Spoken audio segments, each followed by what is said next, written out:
The frost clung to the headstones like a warning that morning, November 9th, 2007. Constantine Township Cemetery sat silent, under a gray Michigan sky, the kind of quiet that makes you hear your own heartbeat. A groundskeeper arrived for his routine shift.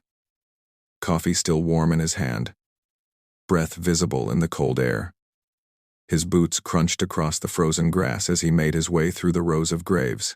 Then he saw something that didn't belong, something that would shatter this small town of 2,000 people, and launch an investigation that would span 16 years. 16 years of questions, suspicion, and a community torn apart by fear.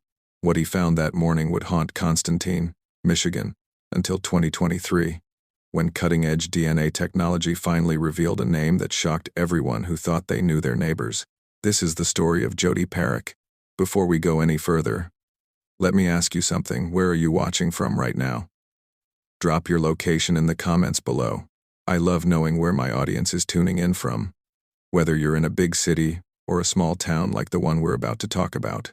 Now, if you've never heard of Constantine, Michigan, you're not alone.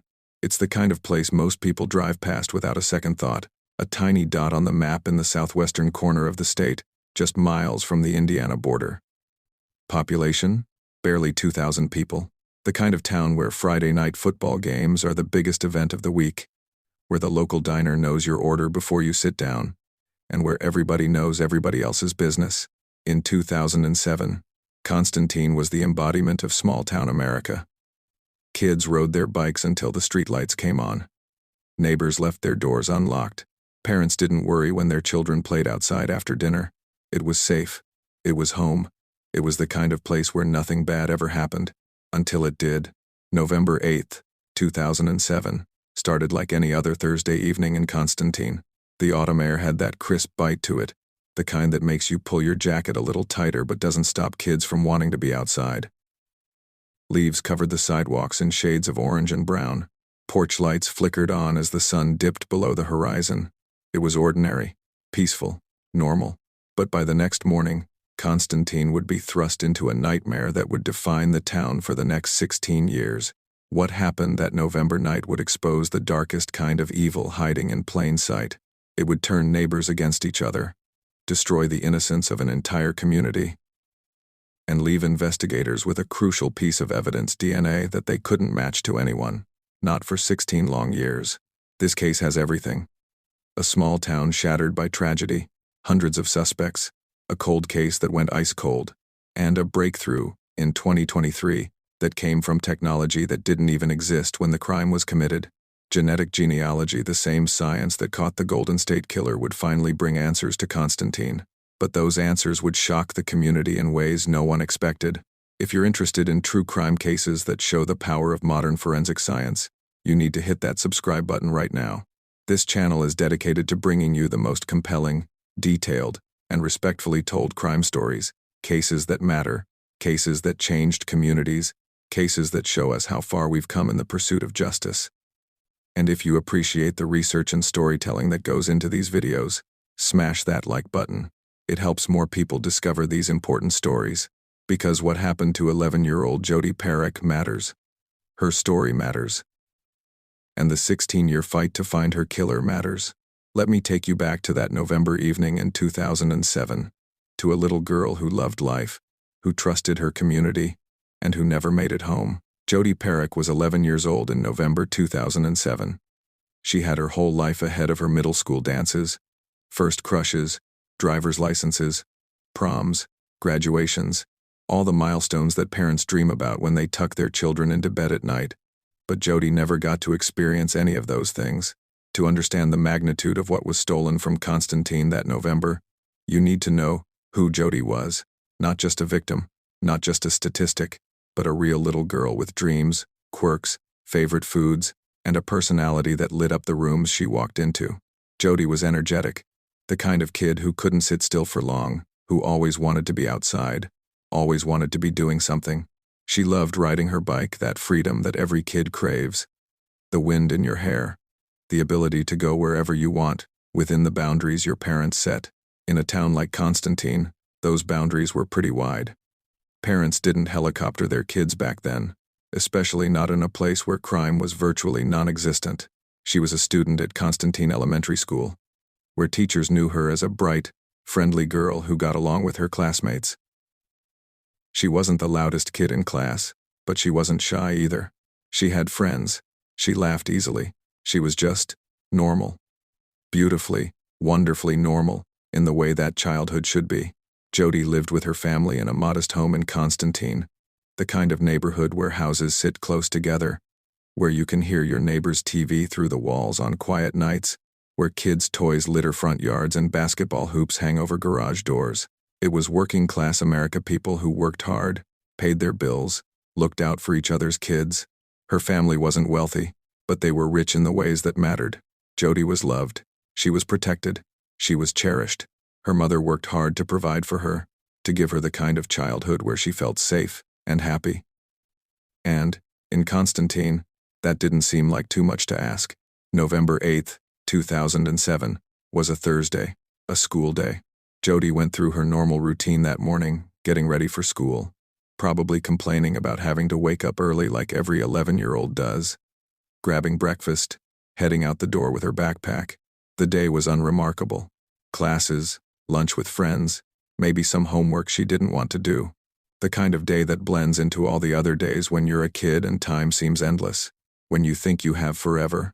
When Jodi got home that afternoon, the sun was already starting its descent. November days are short in Michigan, by 5 or 6 o'clock.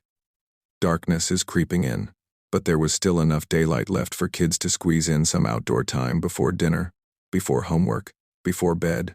Jodi wanted to ride her bike. Now, this wasn't unusual. This was what Jodi did. What lots of kids in Constantine did. The streets were safe. The neighbors were familiar. Parents could let their kids roam a bit without that gnawing anxiety that parents in bigger cities felt. Constantine was different. Constantine was safe. Or so everyone thought. Jodi grabbed her bike and headed out into the neighborhood. The streets of Constantine are the kind you'd see in any small Midwestern town, modest homes lined up in neat rows, sidewalks cracked from years of freeze-thaw cycles, trees that had been there for decades creating canopies over the roads. In autumn, those trees dropped their leaves in thick carpets of red, orange, and gold. Kids loved riding their bikes through those piles, hearing the crunch, feeling like they were part of the season. The cemetery, Constantine Township Cemetery, sat on the edge of the residential area, not far from where Jodi lived. It wasn't some creepy, isolated graveyard from a horror movie. It was part of the community. Families visited regularly to tend to graves of loved ones. The grounds were well maintained, peaceful. Kids sometimes cut through the cemetery on their bikes because it was a shortcut, because it was familiar, because nothing bad had ever happened there. Jodi's route that evening took her through the neighborhood streets, past houses where lights were starting to flicker on, where families were sitting down to dinner, where life was happening in its ordinary, beautiful way. She pedaled past neighbors who might have waved at her, past yards where other kids were playing, past the everyday scenes of small-town life. Several people saw Jodi that evening, neighbors who knew her, who recognized her bike, who thought nothing of seeing an 11-year-old girl riding through the neighborhood as the sun set. Why would they? This was Constantine. Nothing bad happened here. One neighbor saw her riding near the cemetery around 6 p.m. Another spotted her a bit later, still on her bike, still seemingly fine. These sightings would later become crucial pieces of the timeline investigators tried to reconstruct. But in the moment, they were just mundane observations. A kid on a bike, nothing to worry about. As evening turned to night, Jodi's mother expected her home. Dinner time had come and gone. The streetlights had come on, that universal signal in small towns that it's time for kids to head inside. But Jodi didn't come home. At first, it was just annoyance. The kind of frustration parents feel when their kids lose track of time, when they're having too much fun to notice it's gotten dark. Jodi's mother probably figured she was at a friend's house, maybe lost track of time, maybe her bike chain had come off and she was walking it home. But as minutes turned into an hour, annoyance turned to concern. Jodi's mother started making phone calls, called friends' houses, called neighbors. Have you seen Jodi? Is she with you? Did she stop by? No one had seen her. Not recently. Not since earlier that evening when she'd been riding her bike. Concern turned to worry. Jodi's mother went outside, started walking the neighborhood, calling Jodi's name. Other family members joined in. Then neighbors. Word spread quickly in a town like Constantine. Jodi Parrack is missing. Have you seen her? She was on her bike. She's 11 years old. She should have been home hours ago. The search expanded. People grabbed flashlights, started checking yards, alleys, anywhere a kid might be. Maybe she'd fallen off her bike and was hurt somewhere. Maybe she was scared, hiding, didn't want to get in trouble for being out too late. There had to be a logical explanation. But as the night wore on, as more and more people joined the search, as police were called, and officers started combing the area with their own flashlights and radios crackling in the cold November air, the logical explanations started to feel less and less likely. By midnight, Constantine was in full panic mode. This wasn't a kid who'd lost track of time. This wasn't a misunderstanding. Something was wrong. Terribly, horribly wrong. Search parties fanned out across the town.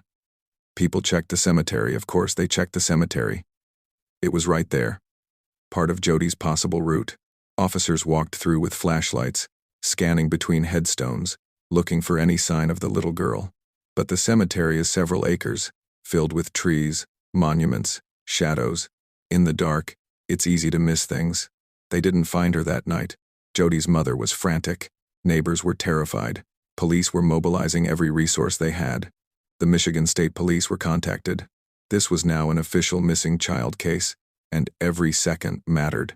In cases like this, the first 24 hours are critical. Everyone knows that. Every cop, every investigator, every parent who's ever had a nightmare about their child not coming home. The clock was ticking, and Jodi was out there somewhere. Was she hurt? Was she scared? Was she calling for help? Was she still alive? These were the questions that haunted everyone searching through that long, agonizing night. The temperature was dropping. Jodi had been wearing a jacket, but was it enough? If she was injured somewhere, hypothermia could set in quickly. The search continued through the night and into the early morning hours of November 9th. Volunteers who had to work the next day stayed out anyway. Parents held their own children a little tighter, grateful they were safe, terrified for Jodi's mother who was living every parent's worst nightmare. As dawn broke on November 9th, the search intensified. More volunteers arrived. Police brought in additional resources. The cemetery was searched again in the daylight, more thoroughly this time. And that's when the groundskeeper made the discovery that would change Constantine forever. He found Jodi's body among the headstones, partially concealed, in an area that had been too dark to see clearly the night before. She was still wearing the clothes she'd had on when she left home. Her bike was nearby. Jodi Parrack hadn't run away. She hadn't gotten lost. She hadn't had an accident. Someone had taken her life.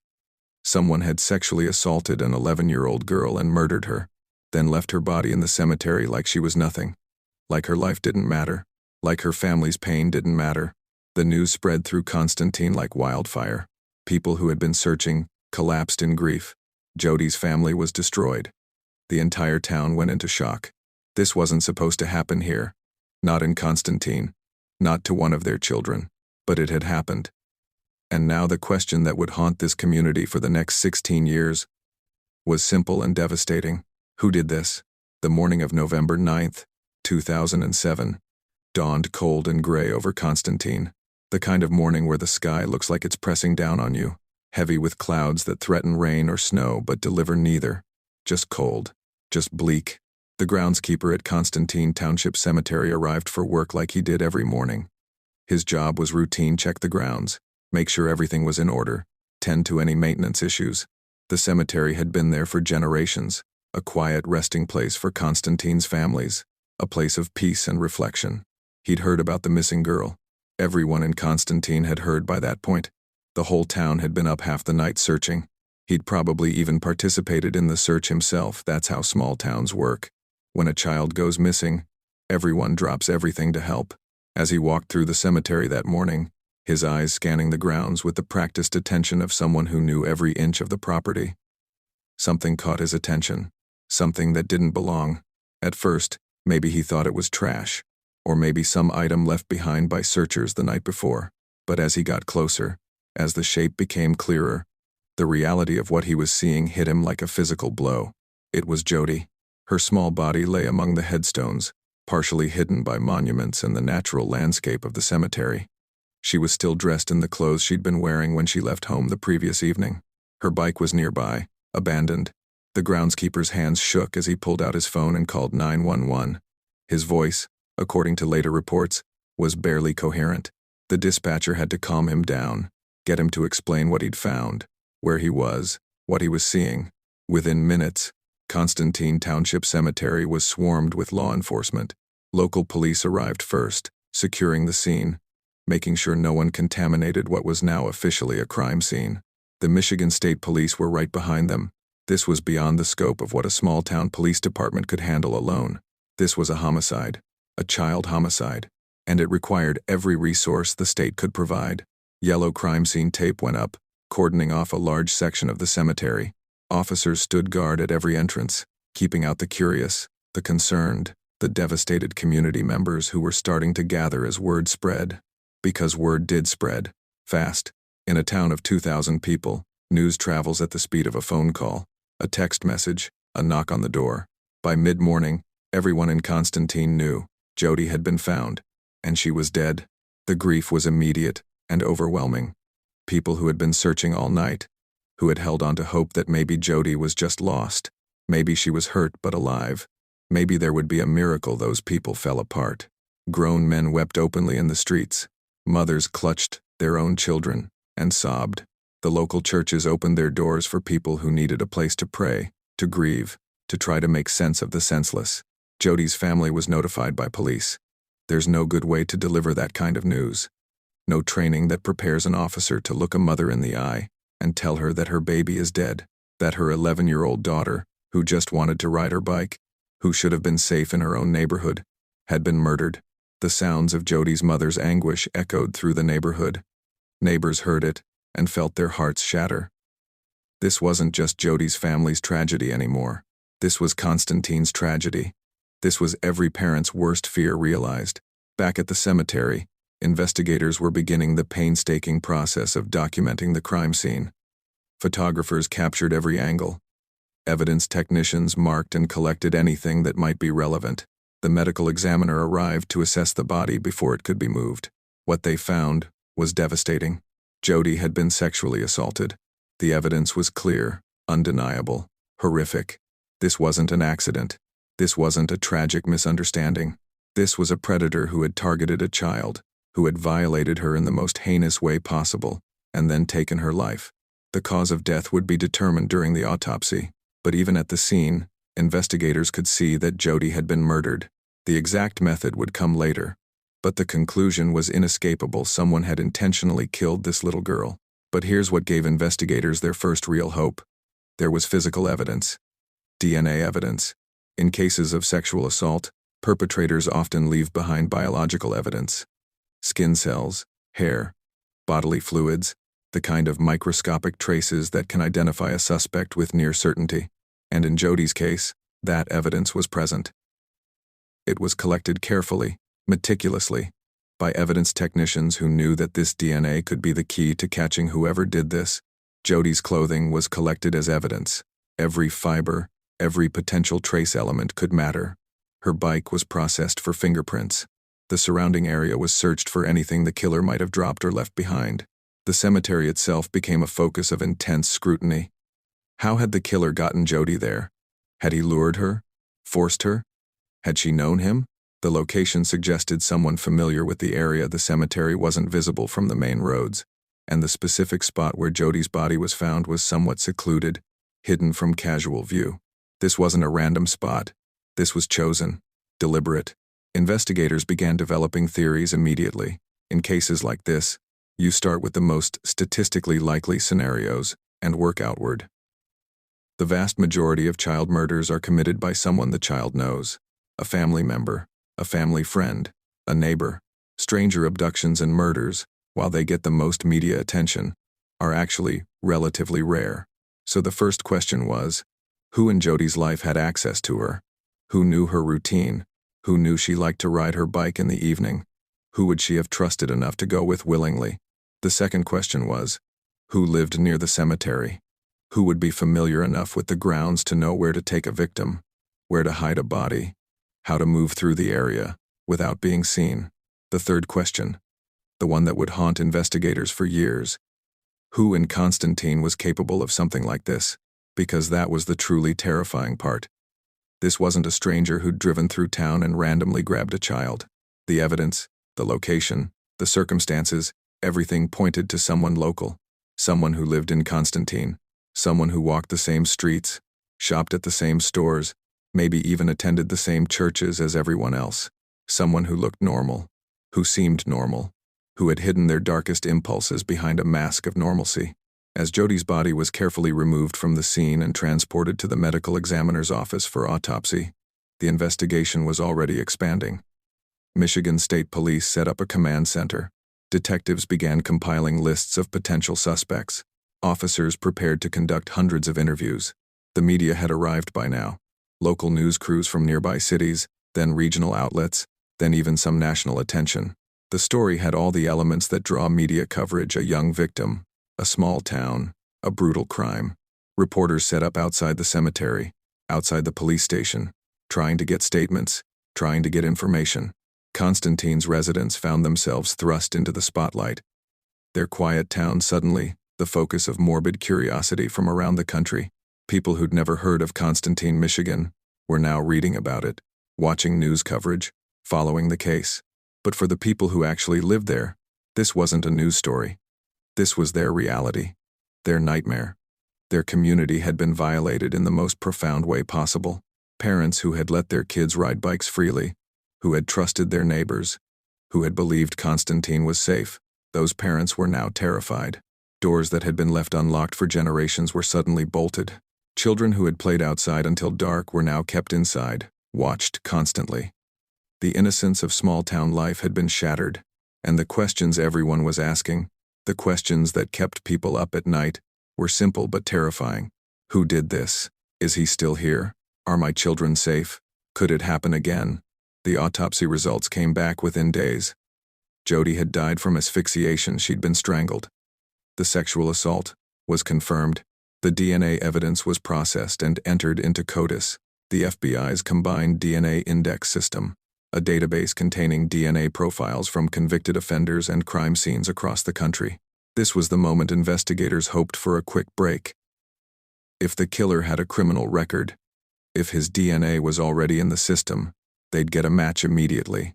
They'd have a name. They'd make an arrest. Justice would be swift. But the search came back negative. No match. Whoever killed Jodi Parrack wasn't in the database. Either he'd never been arrested before, or he'd never been convicted of a crime serious enough to require a DNA sample. This was devastating news, but it didn't stop the investigation. Not even close, because investigators still had that DNA. They had a genetic fingerprint of the killer. All they had to do was find him, get a sample of his DNA, and they'd have their match. So, the question became, how do you find a killer in a town of 2,000 people when you don't know who you're looking for? The answer: you investigate everyone. In the days following Jodi's murder, Constantine transformed into something resembling a police state. Michigan State Police detectives were everywhere, knocking on doors, sitting in living rooms, asking questions, taking notes. The local police department, small as it was, worked around the clock alongside state investigators.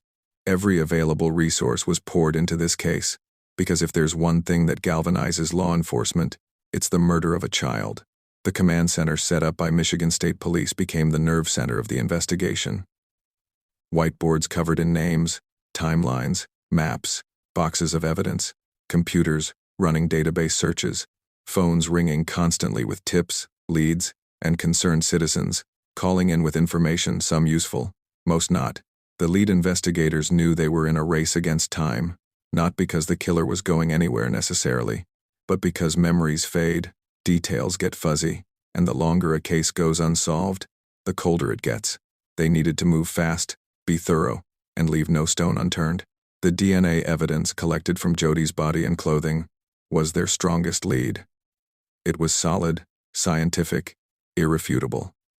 The problem was, they needed something to compare it to. They needed suspects. They needed samples. They needed to narrow down a pool of potential perpetrators from an entire town. So they started with the obvious places: sex offenders. Constantine and the surrounding area had a few registered sex offenders, Men who'd been convicted of various sexual crimes and were required by law to register their addresses with local authorities. These men were interviewed immediately. Their alibis were checked. Their DNA was requested. In Michigan, law enforcement can request DNA samples from individuals during an investigation, but they can't force someone to provide a sample without a court order unless that person has been arrested. So investigators had to ask. And surprisingly, most people agreed. Because here's the thing about small towns: when a child is murdered, people want to help. Even people with criminal records, even people who might normally be suspicious of police, they understood the gravity of what had happened. They wanted Jodi's killer caught as much as anyone. The registered sex offenders in the area all provided DNA samples voluntarily. All of them were tested. All of them came back negative. None of them matched the DNA found on Jodi's body. So investigators expanded their focus. They looked at Jodi's family first, not because they suspected them, but because that's how investigations work. You eliminate the closest people first and work outward. Family members were interviewed extensively. Their movements on November 8th were documented. Their relationships with Jodi were examined. And yes, DNA samples were collected from male family members. All negative. The family was cleared. Next came friends of the family, people who had regular contact with Jodi, neighbors who lived on her street, anyone who might have seen her regularly, who might have had opportunity, who might have known her routine. The interviews were exhaustive. Detectives sat across from Constantine residents in living rooms, at kitchen tables, in police interview rooms, and asked the same questions over and over. Where were you on the evening of November 8th? Did you see Jodi that day? Do you know anyone who seemed unusually interested in Jodi? Have you noticed anyone in the neighborhood acting strangely? Would you be willing to provide a DNA sample? Most people cooperated fully. They understood. They wanted to help. They wanted this monster caught. But some people were nervous, because even if you're innocent, even if you have nothing to hide, there's something deeply unsettling about being questioned in a murder investigation, about having police look at you as a potential suspect, about knowing that your neighbors might be wondering if you're the one who killed Jodi Parrack. And that's where the real damage to Constantine began, not just the murder itself, but the suspicion that followed. The way people started looking at each other differently, the way conversations would stop when certain people walked into a room, the way parents would steer their children away from certain houses, certain neighbors, just in case, because nobody knew who did this. And until someone was arrested, everyone was a potential suspect. The investigation expanded to include anyone who had any connection to the cemetery, people who worked there, people who visited regularly to tend family graves, people who lived nearby and might have seen something. Detectives canvassed the neighborhood surrounding the cemetery, knocking on every door, asking if anyone had seen or heard anything unusual on the evening of November 8th. A car that didn't belong, a person walking where they shouldn't be, anything out of the ordinary. A few leads emerged. Someone reported seeing a vehicle near the cemetery around the time Jodi would have been there. But the description was vague, a dark-colored sedan, maybe, or was it an SUV? The witness wasn't sure. It was getting dark. They hadn't paid much attention at the time because, why would they? Nothing ever happened in Constantine. Another witness thought they'd heard something that evening, maybe a scream, maybe just kids playing. They couldn't be sure. Sound carries strangely in the cold November air. It could have been anything. These leads were followed up on, documented, investigated, but none of them led anywhere concrete. Investigators also looked into anyone who had recently moved to Constantine or who had recently left. Sometimes perpetrators flee after committing a crime. Sometimes they're newcomers who haven't established roots yet, who can disappear easily. But Constantine was a stable community. People didn't move in and out frequently. Most families had been there for generations. The few people who had recently relocated were interviewed and cleared. The scope of the investigation was staggering. Michigan State Police interviewed over 300 people in the first few months alone. 300 people in a town of 2,000. That's 15% of the entire population. Think about that. 1 in every 6 or 7 people in Constantine was formally interviewed by police about Jodi's murder, and many of those people were asked to provide DNA samples. Now, here's where it gets complicated. Collecting DNA from hundreds of people is expensive and time-consuming. Each sample has to be processed in a lab, compared against the evidence from the crime scene. It takes time, it takes resources, and it takes cooperation from the community. For the most part, Constantine residents cooperated. Men who had nothing to hide agreed to swab their cheeks, to provide samples, to be eliminated as suspects, because that's what it was, an elimination process. You give your DNA, it doesn't match, you're cleared. Simple. Except it wasn't simple. Because even after you're cleared, even after your DNA comes back negative, people still remember that you were questioned. They still remember that police came to your house. And in a small town, that kind of thing sticks with you.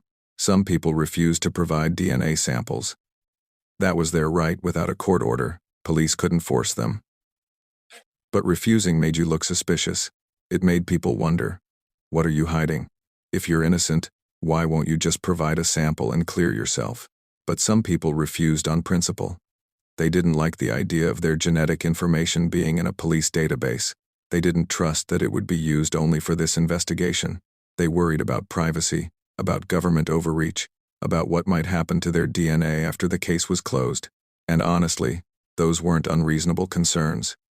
But in the court of public opinion, in Constantine, Michigan, in November 2007, if you refused to give DNA, you looked guilty. Several men who refused to provide samples became targets of community suspicion. People whispered about them, avoided them. Some faced outright accusations from neighbors who were desperate for answers, desperate to believe the killer had been identified even if police hadn't made an arrest yet. This is one of the ugly truths about unsolved murders in small communities. They tear the social fabric apart. Trust evaporates. Paranoia sets in. People turn on each other. Investigators also used polygraph tests, commonly known as lie detector tests. Now, polygraphs aren't admissible in court. They're not reliable enough. But they can be useful investigative tools. They can help investigators gauge whether someone is being truthful, whether they should dig deeper into a particular person's background. Several people were asked to take polygraphs. Most agreed. Some passed. Some showed deceptive results. But that doesn't necessarily mean they were lying about murdering Jodi. Polygraphs can be triggered by nervousness, by fear, by the stress of being questioned about a child's murder. They're not perfect. But when someone failed a polygraph, investigators looked at them more closely. They dug into their backgrounds. They checked alibis more thoroughly. They looked for any connection to Jodi, any opportunity, any motive. And they found nothing. Dead end, after dead end, after dead end. What time is it where you are right now? Seriously, drop it in the comments. I'm curious how many of you are watching this late at night, maybe when you should be sleeping, because you can't stop thinking about cases like this. I get it. These stories stick with you. As weeks turned into months, the investigation continued at full intensity. The Michigan State Police were committed. They weren't going to let this case go cold. They couldn't. Jodi deserved justice. Her family deserved answers. Constantine deserved to feel safe again. But the reality was becoming clear. This wasn't going to be a quick solve. There was no obvious suspect, no confession, no witness who saw the actual crime. Just DNA evidence that didn't match anyone they'd tested. The FBI got involved, offering resources and expertise. Behavioral analysts created a profile of the likely killer, probably someone local. Someone who knew the area. Possibly someone with a previous interest in children. Someone who could blend in, who didn't raise red flags. But that profile could fit dozens of people. It wasn't specific enough to narrow the suspect pool significantly. Investigators looked into Jodi's school, interviewing teachers, staff, other students' parents. Had anyone shown inappropriate interest in Jodi? Had there been any incidents, any red flags that might have been dismissed at the time? Nothing significant emerged. They looked into local businesses, places Jodi might have visited. The corner store where kids bought candy, the pizza place where families ate dinner. Had any employees seemed overly friendly with children? Had anyone made anyone uncomfortable? Again, nothing concrete. The frustration was mounting. For investigators, for Jodi's family, for the entire community. They had DNA evidence, they had the killer's genetic fingerprint, but they couldn't match it to anyone. It was like having a photograph of the killer's face but not being able to identify who it was. The media attention, which had been intense in the immediate aftermath of the murder, began to fade. National news outlets moved on to other stories. Even regional coverage became less frequent. Constantine was left to deal with its trauma, largely alone. But the investigation didn't stop. Detectives continued following up on tips, continued re-interviewing witnesses, continued testing DNA samples from anyone who seemed even remotely suspicious. By the end of 2008, more than a year after Jodi's murder, investigators had collected and tested DNA samples from over 100 men. 100 men who lived in or around Constantine, who had some connection to the area, who fit some aspect of the profile. None of them matched. The killer was still out there, still free, still living his life while Jodi's family grieved, and Constantine lived in fear. If you're finding this story as compelling as I am, hit that like button, and please, share this video. Cases like Jodi's need attention. They need people to remember. They need the pressure of public awareness to keep investigators motivated, to keep the case alive in people's minds. So share this with someone who cares about true crime, who cares about justice, who wants to see cases like this solved. The psychological toll on the investigators was significant. These were dedicated professionals who had worked hundreds of cases. But there's something about a child victim that hits different. You go home at night and you see your own kids, and you think about Jodi, about what she went through, about how scared she must have been, and you feel like you're failing her every day. The case remains unsolved. But they didn't give up. They couldn't, because somewhere in Constantine, or nearby, or maybe even far away by now, the person who killed Jodi Parrack was living his life, going to work, interacting with people, maybe even interacting with other children, and that thought was unbearable. The DNA evidence was preserved carefully, stored properly, maintained in case new technology emerged that might help, because that was the hope that someday, somehow, science would advance enough to give them the break they needed. But in 2008, that seemed like a distant dream. DNA databases were limited. Genetic genealogy didn't exist yet.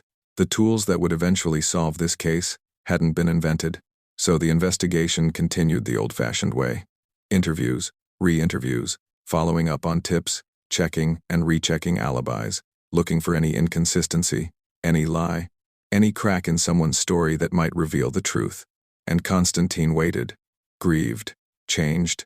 The town that had been defined by trust and safety was now defined by suspicion and fear. Parents didn't let their children out of their sight. Neighbors eyed each other warily. The cemetery where Jodi's body had been found became a place people avoided, a constant reminder of the evil that had visited their community. Jodi's family tried to move forward, but how do you move forward when your child's killer is still free? When you don't have answers, when you don't have justice? They held memorials. They kept Jodi's memory alive. They cooperated with investigators, providing any information that might help, holding on to hope that someday, somehow, there would be an arrest. But as 2008 turned into 2009, and 2009 turned into 2010, that hope began to feel more and more fragile. The case was going cold. There's a particular kind of pain that comes with an unsolved murder. It's not like other grief, where time eventually softens the edges, where you learn to live with the loss, where life gradually returns to something resembling normal. With an unsolved murder, especially the murder of a child, the wound never closes. It can't, because every day the case remains unsolved is another day without answers, another day without justice, another day the killer walks free. For Constantine, Michigan, that pain became a permanent part of the town's identity. By 2010, 3 years after Jodi's murder, the case had officially gone cold. Not closed cold case. Detectives don't close homicide cases, especially child homicides. But the active, intensive investigation phase was over. The hundreds of interviews had been conducted. The DNA samples had been collected and tested. The leads had been followed to their dead ends. The Michigan State Police maintained a file on Jodi's case. Detectives were still assigned to it, still reviewed it periodically, still followed up on any new tips that came in. But the day-to-day urgency was gone. Other cases demanded attention. Resources had to be allocated elsewhere. Life, as it does, moved on. Except in Constantine, life didn't really move on. It just changed. The Constantine of 2010 was fundamentally different from the Constantine of 2007. The trust that had defined the community was gone. Parents who had once let their children roam freely now kept them on tight leashes. Kids who had once ridden their bikes until the streetlights came on were now driven everywhere, watched constantly, never allowed out of sight. The cemetery where Jodi's body had been found became a place of dread. Families who had relatives buried there still visited, but they did so quickly, nervously, always looking over their shoulders. Children were forbidden from going anywhere near it. The shortcut that kids used to take through the cemetery grounds was abandoned. The place that had once been a peaceful part of the community landscape was now tainted, haunted by what had happened there. But the worst part, the part that truly destroyed Constantine's sense of community, was the suspicion, because the killer had never been caught. And the prevailing theory, the one that made the most sense given the evidence, was that the killer was local. Someone from Constantine or the immediate area. Someone who knew the town, knew the cemetery, knew how to move through the community without raising suspicion, which meant the killer was probably still there. Maybe he was the guy who worked at the gas station. Maybe he was the teacher at the elementary school. Maybe he was the neighbor who waved at you every morning. Maybe he was someone you saw at church every Sunday. Someone whose kids played with your kids. Someone you'd known for years. You just didn't know. And that not knowing poisoned everything. Friendships that had lasted decades fell apart over suspicion and accusation. Men who had been pillars of the community found themselves ostracized because of rumors, because someone thought they seemed off, because they'd been questioned by police, because they fit some vague profile of what a child killer might look like. Some families left Constantine entirely. They couldn't take it anymore, the suspicion, the fear, the constant reminder of what had happened. They packed up and moved to other towns, other states, trying to escape the shadow of Jodi's murder. But most people stayed, because Constantine was home, because their families had been there for generations, because leaving felt like letting the killer win. Like letting him destroy not just Jodi's life but the entire community. So they stayed. And they lived with the fear. Jodi's family stayed too. Her mother couldn't leave. This was where Jodi had lived, where her memories were, where she was buried. Leaving would feel like abandoning her. So they stayed in Constantine, in the same house, on the same street where Jodi had ridden her bike that last evening. Every November 8th, the anniversary of Jodi's murder, the community held a memorial. People gathered to remember her, to light candles, to pray, to promise that they wouldn't forget, that they would keep fighting for justice. Jodi's family attended every year, their grief as raw as it had been on day one. Because time doesn't heal all wounds. Not these kinds of wounds. The local police department kept Jodi's case file active. The chief, who had been there the night Jodi's body was found, who had watched the investigation unfold, who had seen the toll it took on his community, refused to let it be forgotten. He assigned officers to periodically review the case, to look for anything that might have been missed, to follow up on any new information. Tips still came in occasionally. Someone would call the police station, claiming they knew who killed Jodi, or they'd seen something suspicious, or they remembered a detail from that night that they hadn't thought was important before. Every tip was investigated, every single one, even the ones that seemed far-fetched or unlikely. Because you never know, sometimes the break in a cold case comes from the most unexpected place. But year after year, those tips led nowhere. The DNA evidence remained the strongest lead. It was preserved carefully, stored in proper conditions, maintained in case technology advanced to the point where it could be used more effectively, because that was the hope that investigators clung to, that someday science would catch up to their needs. In the early 2010s, DNA technology was advancing rapidly. Databases were growing. More convicted offenders were being required to submit DNA samples. The CODIS system was expanding, becoming more comprehensive. Every few months, the DNA from Jodi's case would be run through the database again, hoping for a new match, hoping that maybe the killer had been arrested for something else, somewhere else, and his DNA had been entered into the system. But every search came back the same. No match. It was maddening. Investigators had the killer's genetic fingerprint. They had irrefutable evidence of who had murdered Jodi. They just couldn't identify him. It was like having a puzzle with one missing piece, the most important piece, and not being able to find it anywhere. The cold case detectives assigned to Jodi's case became intimately familiar with every detail. They could recite the timeline from memory. They knew every witness statement, every piece of evidence, every theory that had been explored. They reviewed the file constantly, looking for something that might have been overlooked, some connection, that hadn't been made. They re-interviewed key witnesses periodically.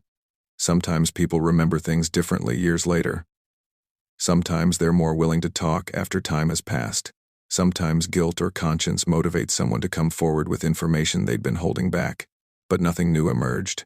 No one suddenly remembered seeing something crucial. No one confessed to knowing who the killer was. The investigation had hit a wall. A solid, immovable wall. In 2012, 5 years after Jodi's murder, the Michigan State Police brought in fresh eyes, detectives who hadn't been involved in the original investigation, who could look at the case with new perspectives. Sometimes when you're too close to a case, you develop tunnel vision. You focus on certain theories and miss others. Fresh investigators can see things differently. These new detectives reviewed everything. They looked at suspects who had been cleared and asked, were they really cleared? Or did we just not have enough evidence? They looked at the geographic profile and asked, are we sure the killer was local, or could he have been passing through? They looked at the timeline and asked, is there a window we missed? A gap where someone could have slipped through unnoticed? They conducted new interviews. They re-examined the physical evidence.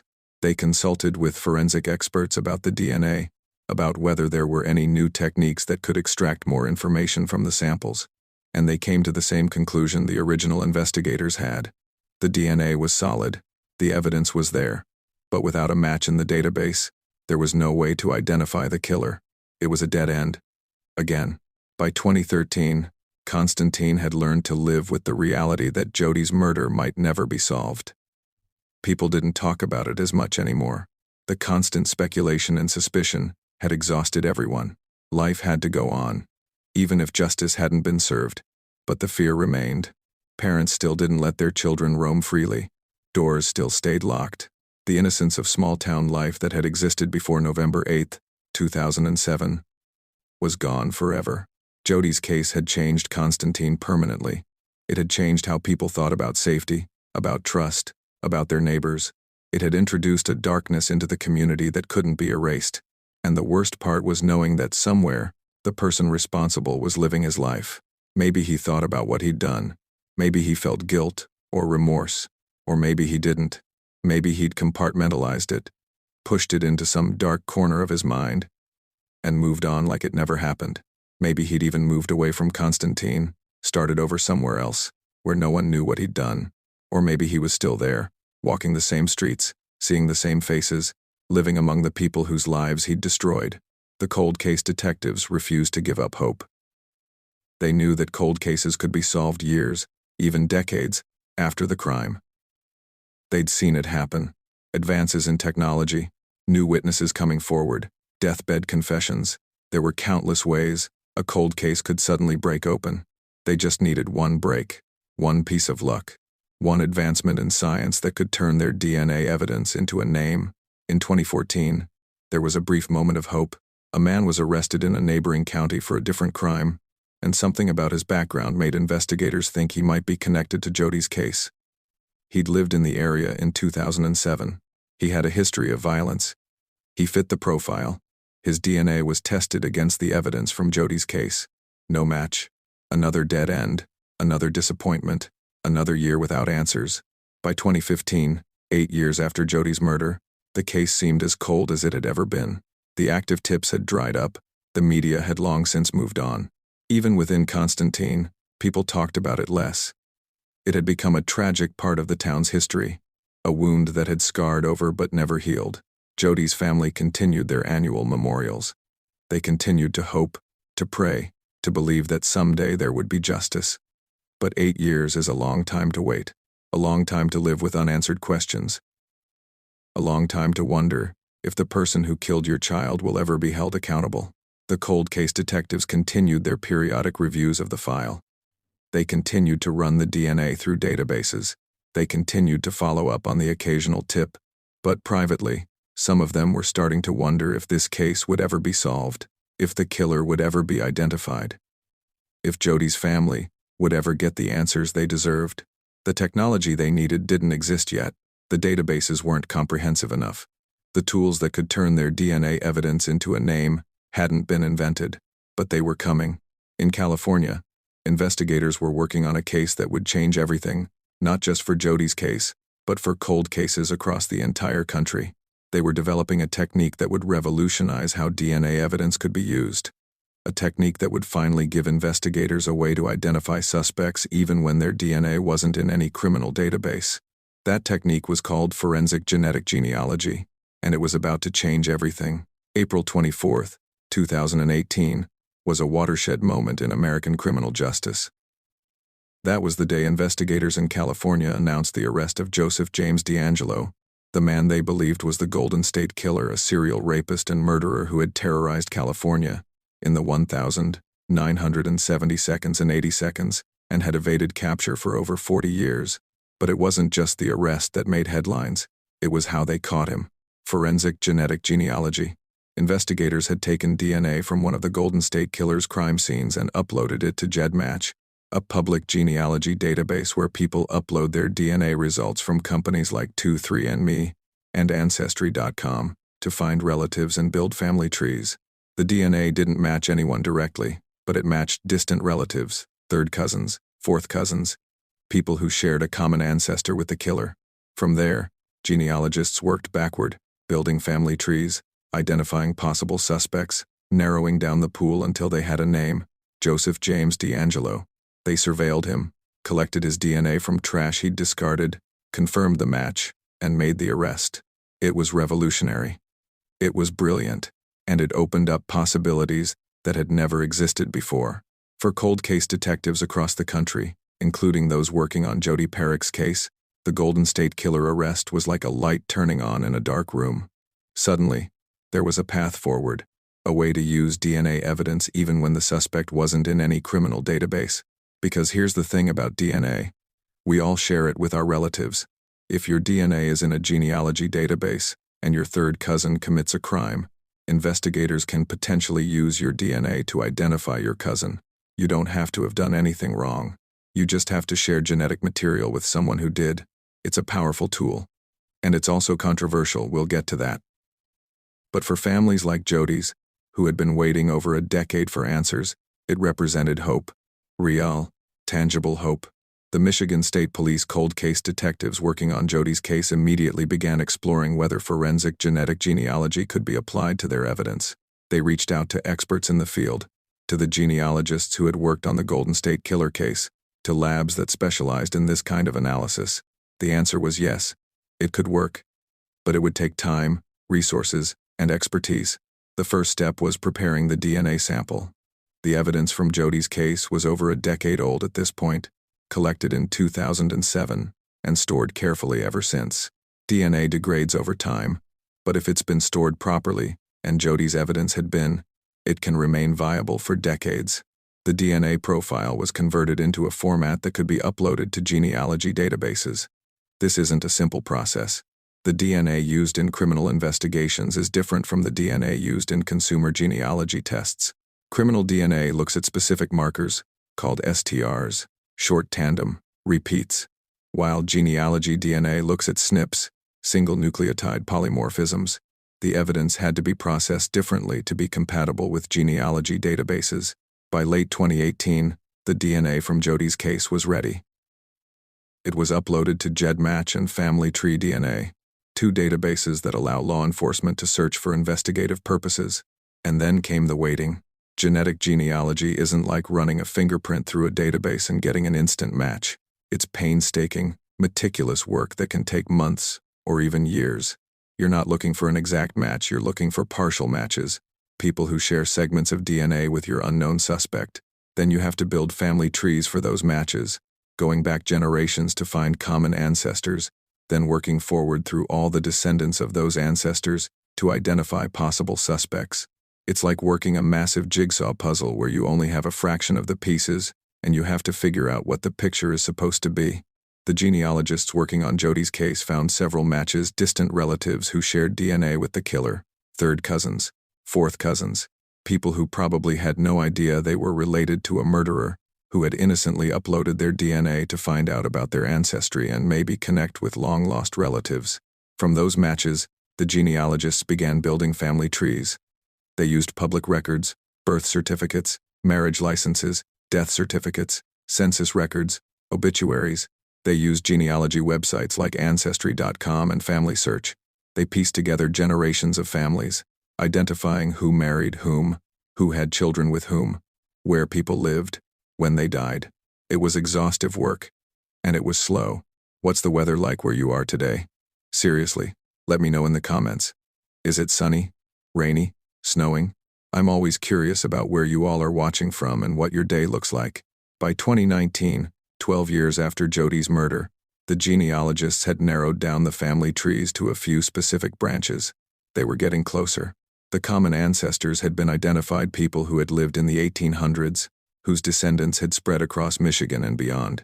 Now came the hard part: identifying which specific descendant was the killer. This required cross-referencing the family trees with other information. Who would have been the right age in 2007? Who lived in or near Constantine? Who had connections to the area? Who fit the profile? The genealogists worked closely with the Michigan State Police investigators, sharing information, comparing notes, eliminating possibilities. Some branches of the family tree could be ruled out entirely. People who had moved away decades ago. People who had died before 2007. People who were too young or too old. Other branches required deeper investigation. By 2020, the COVID-19 pandemic hit, and like everything else in the world, the investigation slowed down. Labs were overwhelmed. Genealogists were working from home. Resources were diverted to pandemic response. The world was in chaos. But the work on Jodi's case didn't stop. It couldn't. Cold case detectives don't have the luxury of putting cases on hold indefinitely. Every day that passes is another day the killer remains free. Another day Jodi's family waits for answers. Throughout 2020 and 2021, the genealogists continued their work. The family trees grew more detailed. The list of possible suspects grew shorter. And then, in early 2022, a name emerged: Daniel Furlong. The genealogists had traced the DNA matches back through multiple generations, through marriages and births and deaths, through families that had lived in Michigan for over a century. And all the lines converged on one person: Daniel Furlong. He was the right age, old enough to have committed the crime in 2007.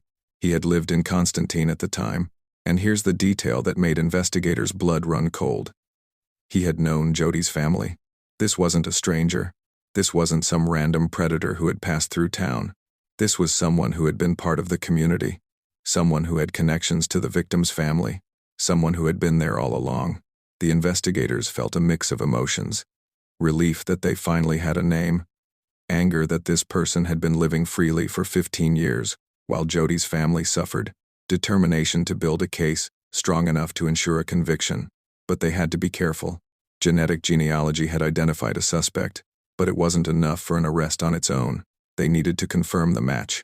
They needed Daniel Furlong's actual DNA to compare against the evidence from Jodi's case. So they began surveillance. Furlong was living in Michigan, not far from Constantine.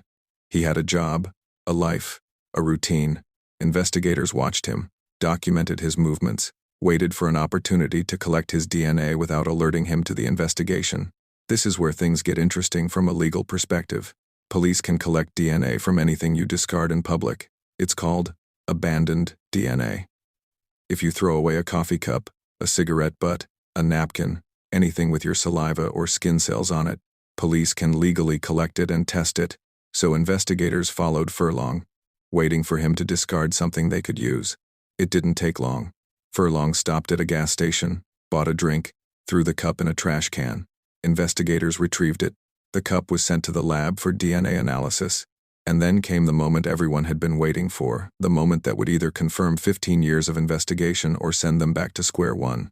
The lab compared the DNA from Furlong's discarded cup to the DNA from Jodi's case. It was a match, not a partial match, not a familial match, an exact match. The DNA found on Jodi Parrack's body in 2007 belonged to Daniel Furlong. After 15 years, they had him. The investigators who had worked this case for over a decade, who had never given up, who had waited for technology to catch up to their needs, they finally had the break they'd been praying for.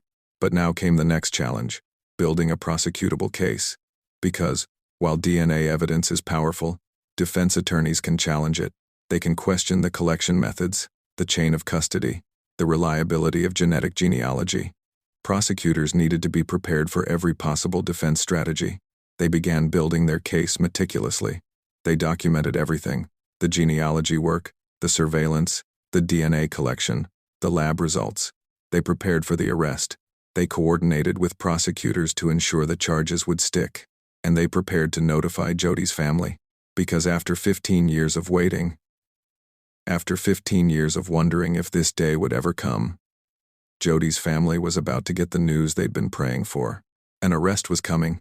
I know this is a long story, but stick with me, we're getting to the moment that shocked Constantine. And if you think genetic genealogy should be used in more cold cases like this, drop a comment below. I want to know what you think about this technology. Is it a powerful tool for justice, or does it raise privacy concerns that make you uncomfortable? Let me know. By late 2022, everything was in place. The evidence was solid. The case was ready. Prosecutors had reviewed everything and were confident they could secure a conviction. It was time to make the arrest. But before they could move forward, they needed to do one more thing: tell Jodi's family. Because they deserved to hear it from investigators, not from the news. They deserved to know that after 15 years, justice was finally within reach. The detective who had been with the case from the beginning, who had attended every memorial, who had promised Jodi's mother that he would never give up, sat down with the family and told them, "We have him. We know who killed Jodi, and we're going to arrest him." Jodi's mother broke down. 15 years of grief, of waiting, of wondering if this day would ever come, it all poured out in that moment. Relief, anger, sadness, hope, every emotion imaginable. They had a name, they had answers, and soon, they would have justice.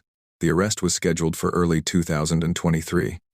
Investigators coordinated with local law enforcement, prepared for media attention, made sure every detail was perfect, because after 15 years, they were only going to get one shot at this, and they couldn't afford to mess it up. The morning of the arrest, Michigan State Police detectives woke up with a sense of purpose they hadn't felt in years. This was the day.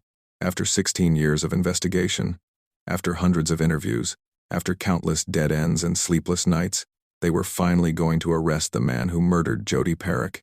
Daniel Furlong had no idea what was coming.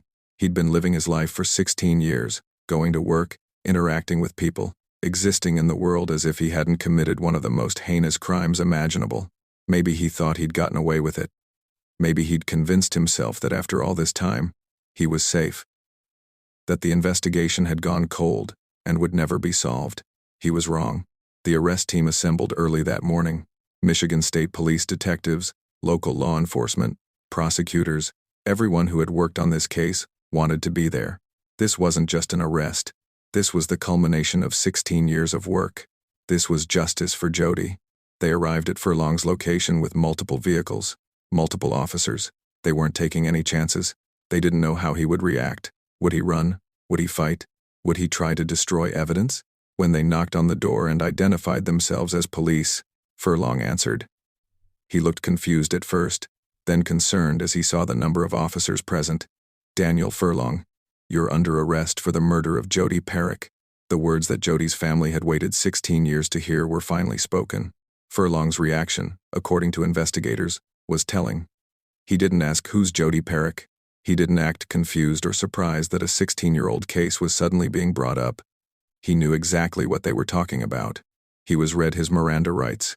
He was handcuffed. He was placed in the back of a police vehicle. And just like that, the man who had evaded justice for 16 years was in custody. The news spread through Constantine like wildfire. People who had lived with fear and suspicion for 16 years suddenly had a name: Daniel Furlong. Some people recognized the name immediately. He'd lived in Constantine in 2007, had connections to the community, had known people there. Others had to search their memories, trying to place him, trying to remember if they'd ever interacted with him. The shock was profound, because this wasn't some stranger. This wasn't someone from outside the community who had randomly targeted Jodi. This was someone who had been there, someone who had known Jodi's family. That detail that Furlong had known the family made it even more horrifying. This wasn't a random act of violence. This was a betrayal of trust. Jodi might have known him. She might have trusted him. She might have gone with him willingly because she thought he was safe. The thought made people sick. Within hours of the arrest, the Michigan State Police held a press conference. The room was packed with media, local news crews, regional outlets, even some national coverage. After 16 years, Jodi's case was back in the headlines. The lead investigator stood at the podium, flanked by other detectives who had worked the case, and made the announcement that Constantine had been waiting for since 2007. Today, we have arrested Daniel Furlong and charged him with the first-degree murder and criminal sexual conduct in the death of Jodi Parrack. This arrest is the result of 16 years of dedicated investigative work and advances in forensic genetic genealogy that allowed us to identify Mr. Furlong as a suspect. The investigator went on to explain, in general terms, how genetic genealogy had been used, how DNA from the crime scene had been uploaded to genealogy databases, how family trees had been built, how the investigation had narrowed down to Furlong, how his DNA had been collected and confirmed as a match. This case demonstrates the power of modern forensic science and the dedication of investigators who never gave up on Jodi. We hope this arrest brings some measure of closure to Jodi's family and to the Constantine community. The press conference was broadcast live. People across Constantine stopped what they were doing to watch. Jodi's family watched from a private location, surrounded by victim advocates and the detectives who had become like family over the past 16 years. When the investigator said Furlong's name, when he announced the charges, Jodi's mother wept. Not tears of joy, you can't feel joy when your child has been murdered, but tears of relief, of validation, of knowing that finally, after all this time, someone would be held accountable. The questions from reporters came fast. How long had Furlong been a suspect? Why did it take 16 years? What was his connection to Jodi? Would there be more arrests? The investigators answered what they could without compromising the prosecution's case. They confirmed that Furlong had lived in Constantine in 2007. They confirmed he had known Jodi's family. They confirmed that DNA evidence was the key to the case.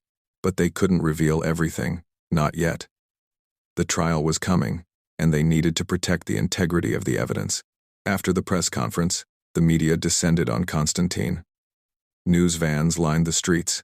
Reporters knocked on doors, asking residents for their reactions, their memories of 2007, their thoughts on the arrest.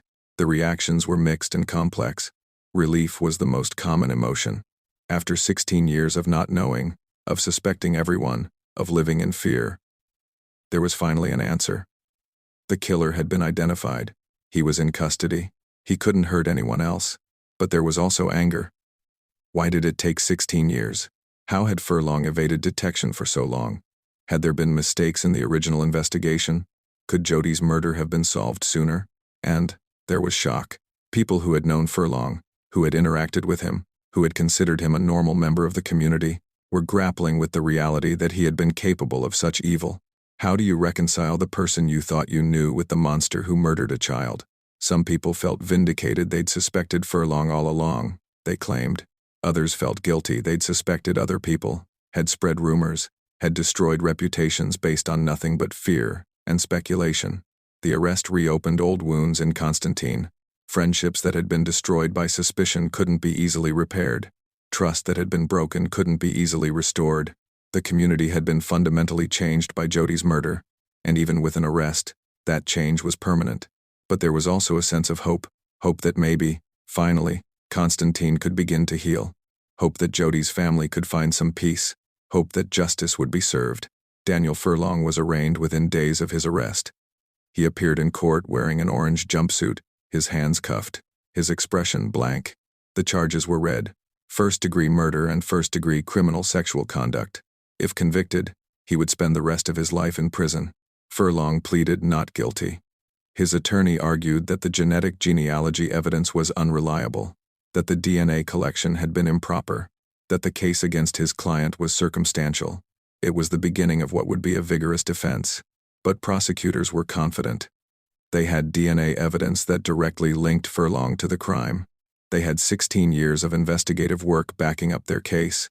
They had witnesses who could place Furlong in Constantine in 2007. They had evidence of his connection to Jodi's family. This wasn't a weak case. This was solid. The media coverage exploded. National outlets picked up the story.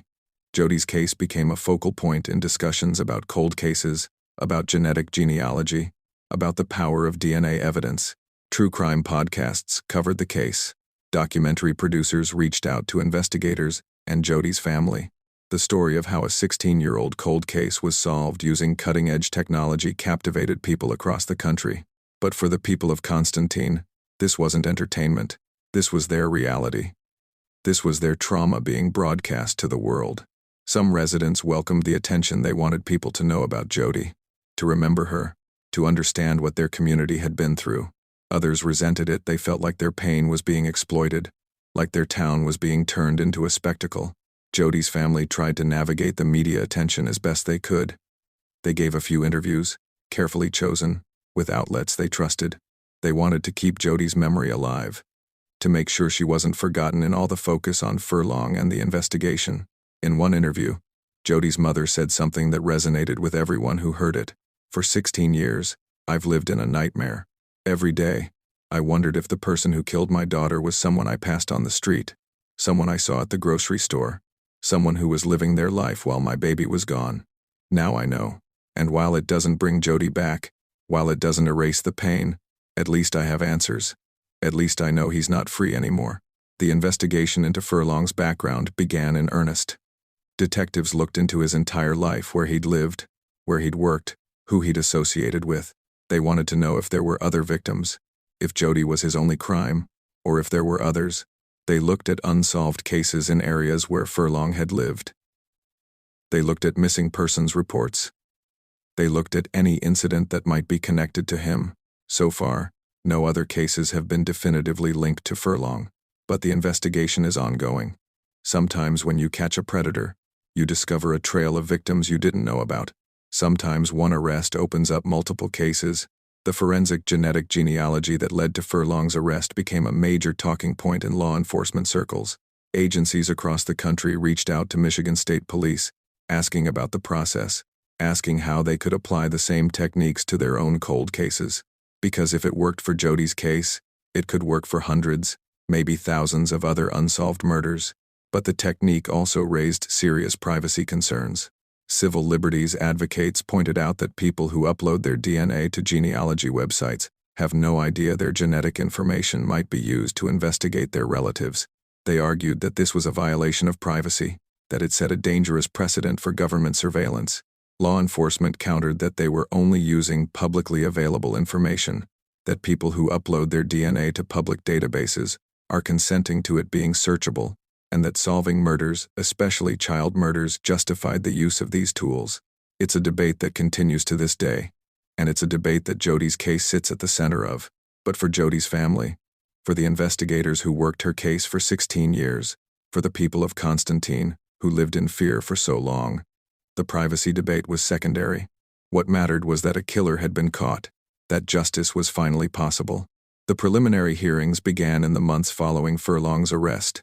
Evidence was presented. Witnesses testified. The DNA evidence was explained in detail: how it was collected, how it was preserved, how it was analyzed, how genetic genealogy led to Furlong's identification. The defense challenged everything. They questioned the reliability of genetic genealogy. They questioned the chain of custody for the DNA evidence. They questioned whether Furlong's DNA had been legally obtained from the discarded cup. But the prosecution had anticipated all of these challenges. They had experts ready to testify. They had documentation for every step of the process. They had legal precedents supporting the use of genetic genealogy and abandoned DNA. The judge ruled that the evidence was admissible. The case would go to trial. Constantine prepared for what would be one of the most significant trials in the town's history. The courthouse would be packed. The media would be everywhere. And Jodi's family would finally get their day in court. 16 years after an 11-year-old girl was murdered while riding her bike through her neighborhood, the man accused of killing her would face justice. The wheels of justice turned slowly, and in a case as complex and high-profile as Jodi Parrack's murder, every step had to be deliberate, methodical, and airtight. The pretrial hearings began in the summer of 2023, nearly 8 months after Furlong's arrest. The courtroom in St. Joseph County was packed for every session. Jodi's family sat in the front row, flanked by victim advocates and the detectives who had become their allies over 16 years. Behind them, rows of Constantine residents, reporters, and curious onlookers filled every available seat. Daniel Furlong sat at the defense table, wearing a suit his attorneys had provided, a calculated move to make him look respectable, non-threatening, like someone who couldn't possibly have committed such a horrific crime. But everyone in that courtroom knew what he was accused of. And no suit could erase that. The first major battle was over the admissibility of the genetic genealogy evidence. Furlong's defense team filed multiple motions to suppress it, arguing that the technique was too new, too unreliable, and that using DNA from genealogy databases violated their client's Fourth Amendment rights against unreasonable search and seizure. The prosecution countered with expert testimony. They brought in the genealogists who had worked on the case, who explained in painstaking detail how the process worked. They brought in DNA experts who testified about the reliability of the science. They cited legal precedents from other cases where genetic genealogy had been used successfully, including the Golden State Killer case. The defense argued that those precedents weren't sufficient, that the law hadn't caught up with the technology, that allowing this evidence would set a dangerous precedent for privacy rights. The judge listened to arguments from both sides over the course of several days. The courtroom was tense. Everyone understood that this ruling could make or break the prosecution's case. Without the genetic genealogy evidence, without the ability to explain how Furlong had been identified, the case would be significantly weaker. Finally, the judge issued his ruling. The genetic genealogy evidence was admissible. He explained that the DNA used to build the family trees came from public databases where users had consented to their information being searchable.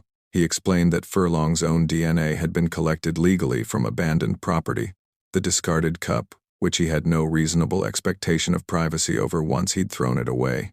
He explained that the science was sound, that the genealogy work had been thorough and well documented, and that the final DNA match was irrefutable. The prosecution had won the first major battle. Jodi's family wept with relief. The defense team looked grim. Furlong's expression remained blank, unreadable. The next battle was over what evidence could be presented at trial. The prosecution wanted to introduce everything: the crime scene photos, the autopsy results, the DNA evidence, witness testimony about Furlong's connection to Constantine and to Jodi's family, his interview from 2007, everything that painted a complete picture of what had happened. The defense wanted to limit what the jury would see. They argued that some of the crime scene photos were too graphic, too prejudicial, that they would inflame the jury's emotions rather than help them evaluate the evidence objectively. They argued that testimony about Furlong's connection to the family was irrelevant, unless the prosecution could prove he'd had direct contact with Jodi on the day she was murdered. The judge ruled on each piece of evidence individually. Some of the most graphic crime scene photos were excluded. The jury would see enough to understand what had happened, without being unnecessarily traumatized. But most of the prosecution's evidence was allowed: the autopsy results, the DNA evidence, testimony about Furlong's presence in Constantine in 2007, his interview with police. The stage was set for trial. Jury selection began in early fall 2023. Finding impartial jurors for a case this well-known, in a community this small, was nearly impossible. Everyone in the region had heard about Jodi's murder. Many people had followed the case for years. Some had even participated in the original search efforts or had been interviewed by police. The attorneys questioned potential jurors extensively. Could they set aside what they'd heard in the media? Could they presume Furlong innocent until proven guilty? Could they handle the graphic nature of the evidence? Could they be fair? Many potential jurors were dismissed. Some admitted they'd already formed opinions about Furlong's guilt. Others said they couldn't handle the details of a child murder case. Still others had personal connections to the case. They'd known Jodi, or they'd known Furlong, or they'd been too affected by the crime to be objective. After 2 weeks, a jury was finally seated. 12 people who would decide Daniel Furlong's fate. 12 people who would hear the evidence and determine whether he was guilty of murdering Jodi Parrack. The trial began on a cold October morning, almost 16 years to the day after Jodi's murder. The prosecution's opening statement was powerful and emotional. The lead prosecutor stood before the jury and told them Jodi's story, who she was, what she loved, what happened to her on November 8, 2007, how her body was found, how the investigation unfolded, how DNA evidence was collected, how that evidence sat for years, waiting for technology to catch up. how genetic genealogy finally identified Daniel Furlong, how his DNA was confirmed as a match. The evidence will show, the prosecutor said, that Daniel Furlong sexually assaulted and murdered 11-year-old Jodi Parrack. The evidence will show that he left his DNA on her body. The evidence will show that he knew her family, that he had access to her, that he had opportunity. And the evidence will show, beyond any reasonable doubt, that he is guilty of these crimes. The defense's opening statement took a different approach. Furlong's attorney acknowledged that what happened to Jodi was a tragedy, but argued that the prosecution's case was built on flawed science and circumstantial evidence. Genetic genealogy is new, the defense attorney said.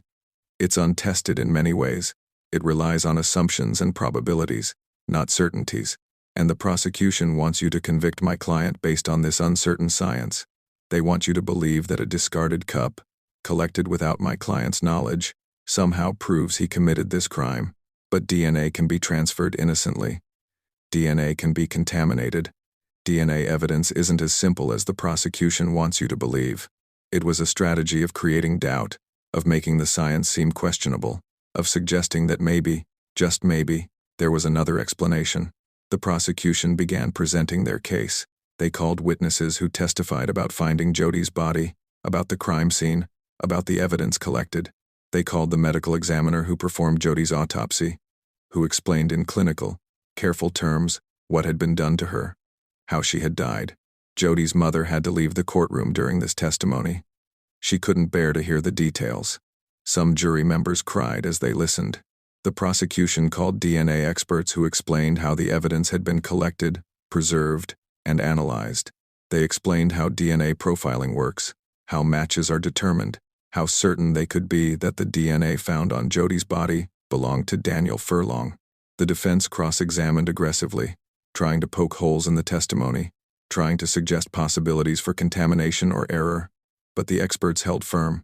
The DNA evidence was solid. Then came the genetic genealogy testimony. The genealogists who had worked on the case took the stand and walked the jury through the process. They showed family trees, explained how they'd identified common ancestors, how they'd narrowed down the suspect pool, how all the evidence had pointed to Daniel Furlong. It was complex testimony, technical and detailed, but the prosecution had prepared well. They used visual aids, simplified explanations, made sure the jury understood each step of the process. The defense challenged the reliability of the genealogy work, questioned whether the family trees were accurate, suggested that mistakes could have been made. But the genealogists had documentation for everything: birth certificates, marriage records, census data, all of it backed up their conclusions. The prosecution called investigators who testified about surveilling Furlong, about collecting his DNA from the discarded cup, about the lab results that confirmed the match. They called witnesses who placed Furlong in Constantine in 2007, who confirmed his connection to Jodi's family, and they called the detective who had interviewed Furlong back in 2007, shortly after Jodi's murder. The detective testified about that interview, about how Furlong had explained his presence in the area, about how he'd seemed cooperative but had declined to provide a DNA sample voluntarily. "Did you find that refusal suspicious?" the prosecutor asked. "At the time? No," the detective said. "Many people declined to provide samples. We couldn't force them without probable cause, but in hindsight, knowing what we know now, yes, it's suspicious." The defense objected, arguing that the detective's hindsight opinion was prejudicial. The judge sustained the objection and instructed the jury to disregard the last statement. But the damage was done. The jury had heard it. The prosecution rested their case after 2 weeks of testimony. They'd presented a mountain of evidence: DNA, genealogy, witness testimony, expert analysis. They'd built a comprehensive picture of what had happened to Jodi and who was responsible. Now it was the defense's turn. The defense's strategy was to attack the science.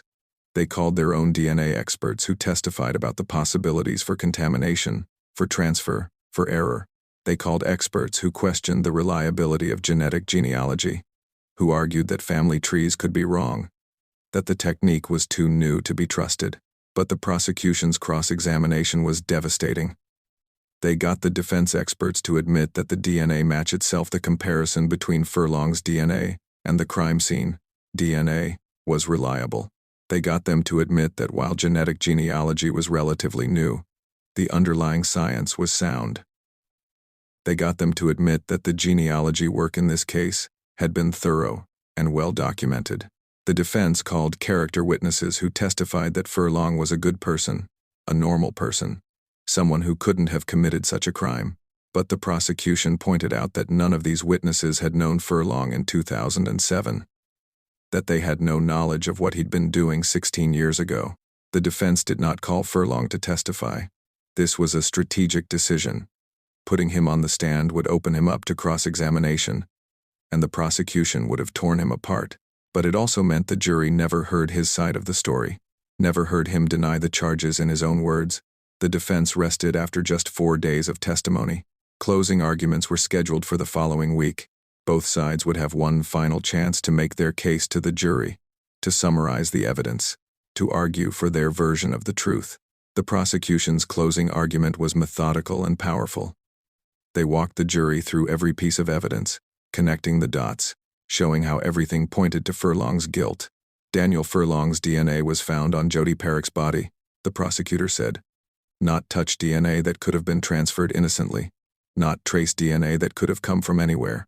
His DNA was found in a way that proves he sexually assaulted her.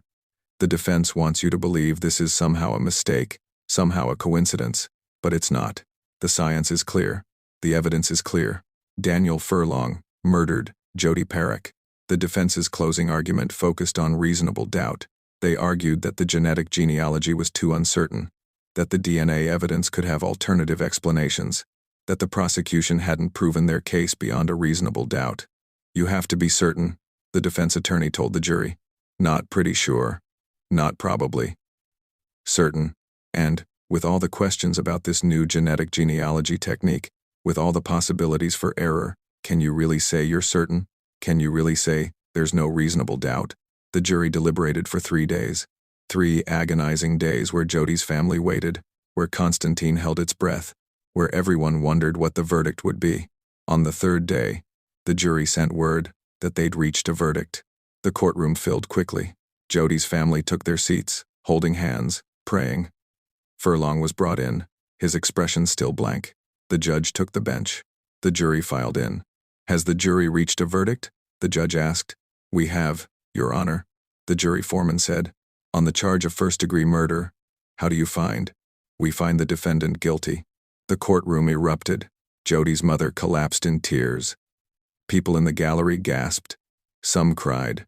Some applauded, before being silenced by the judge. On the charge of first-degree criminal sexual conduct, how do you find? We find the defendant guilty. Guilty. On all counts.